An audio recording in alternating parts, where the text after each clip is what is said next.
Conservatives targeted by the IRS. Now, they are testifying right now on Capitol Hill. But the political targeting goes much further than that just one agency. Yesterday on this program, Al Salvi, a former GOP Senate candidate, said he was personally targeted by Lois Lerner when she was at the Federal Elections Commission in 1996. They even went after his mother. Two FBI agents came to my home, and they said they wanted to interview me, and I didn't take the Fifth Amendment, about a $2,000 contribution that my mother gave to my campaign. Where did she get that kind of money, they asked.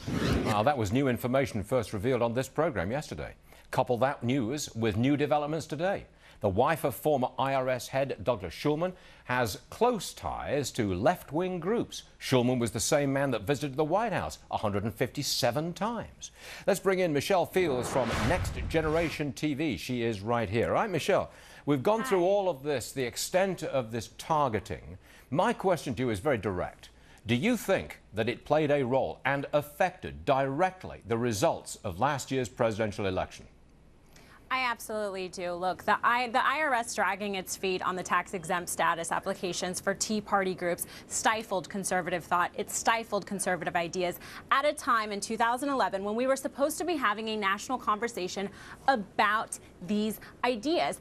You know, I think it's no surprise that in 2010, the Tea Party groups were all over the place. They were everywhere. And in 2012, they weren't as active. And the reason why is we now know they were at home filling out absurd amounts of paperwork and answering ridiculous questions like the content of their prayers. Yeah. Now, look, we've got the wife of Douglas Schulman, who was the acting director of the IRS at that time, the man who visited the White House 157 times. His wife is on the left, and she's an activist. And I'm wondering, is that the connection between the targeting by the IRS and the Obama campaign and the left generally? That's a possible link, I would suggest?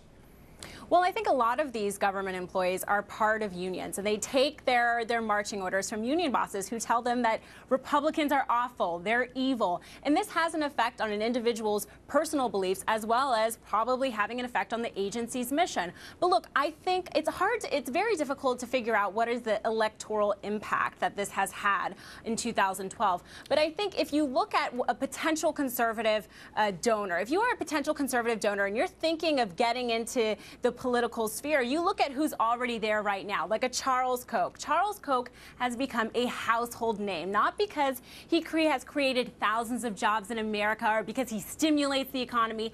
It's because he goes against the Obama administration, and he's turned into sort of this Lex Luthor evil type of person. So this stifles a free speech, because as a conservative, you realize I don't want to get involved in that and become the next Charles Koch. Yeah, look at it from the other side of the fence, as my colleague Charles Payne says.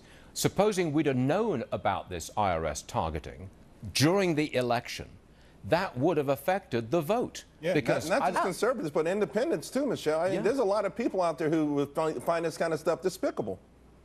Oh, absolutely. But the reason why they didn't want this out is because they knew it would affect the election. And so they kept it hush-hush, and they silenced Tea Party groups and conservatives by making them fill out all this paperwork. All right, Michelle Fields, thank you very much indeed for joining us. Stay with us on this subject, because we're not going to let it go away.